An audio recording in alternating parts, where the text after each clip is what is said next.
Nyi Lintang Curug Bidadari merupakan sebuah cerita rakyat asal Jawa Barat Indonesia yang menceritakan tentang seorang remaja putri cantik bernama Nyai Lintang yang tinggal di sebuah desa dekat air terjun bernama Curug Bidadari, air terjun para peri. Nyai Lintang dikenal karena kebaikan dan kecantikannya, dan ia dikagumi oleh semua orang yang mengenalnya. Suatu hari, seorang pangeran tampan bernama Pangeran Diponegoro datang ke desa tersebut. Ia langsung jatuh cinta pada Nyai Lintang dan memintanya untuk menikah dengannya. Nyai Lintang menyetujuinya, dan mereka pun menikah dalam sebuah upacara akbar.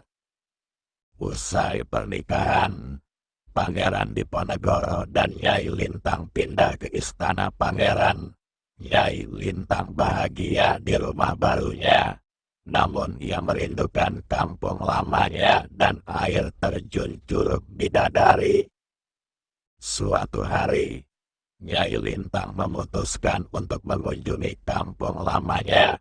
Dia mengemasi tasnya dan memulai perjalanan. Sesampainya di air terjun, dia terkejut melihat air terjun itu telah berubah. Airnya tidak lagi jernih dan berkilau, dan kawasan itu ditumbuhi ilalang. Nyai Lintang duduk di atas batu dan mulai menangis. Saat dia menangis, dia mendengar suara memanggilnya. Dia mendongak dan melihat peri cantik berdiri di hadapannya. Peri tersebut menceritakan kepada Nyai Lintang bahwa air terjun tersebut dikutuk karena ia telah meninggalkan desanya.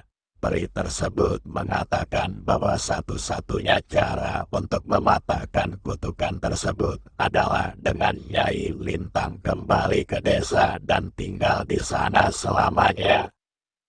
Nyai Lintang patah hati. Dia mencintai suaminya dan kehidupannya di istana, tapi dia juga mencintai desanya dan orang-orang yang tinggal di sana. Dia tahu bahwa dia harus membuat pilihan. Setelah berpikir panjang, Nyai Lintang memutuskan untuk kembali ke desanya. Dia mengucapkan selamat tinggal pada peri dan berjalan kembali ke istana.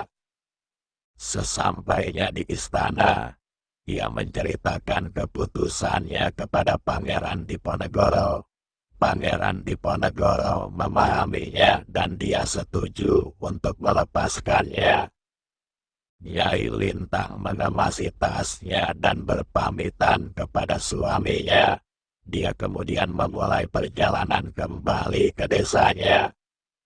Sesampainya di desa, dia disambut dengan gembira oleh penduduk desa. Mereka senang dia kembali dan menyambutnya dengan tangan terbuka. Nyai Lintang hidup bahagia di desanya seumur hidupnya. Ia tidak pernah menyesali keputusannya untuk pulang ke rumah. Dan dia selalu berterima kasih kepada peri yang telah membantunya mematahkan kutukan di Curug Bidadari. Pesan moral dari cerita ini adalah penting untuk jujur pada diri sendiri dan mengikuti kata hati. Nyai Lintang bahagia di desanya, dan dia tahu bahwa dia tidak akan pernah benar-benar bahagia di tempat lain.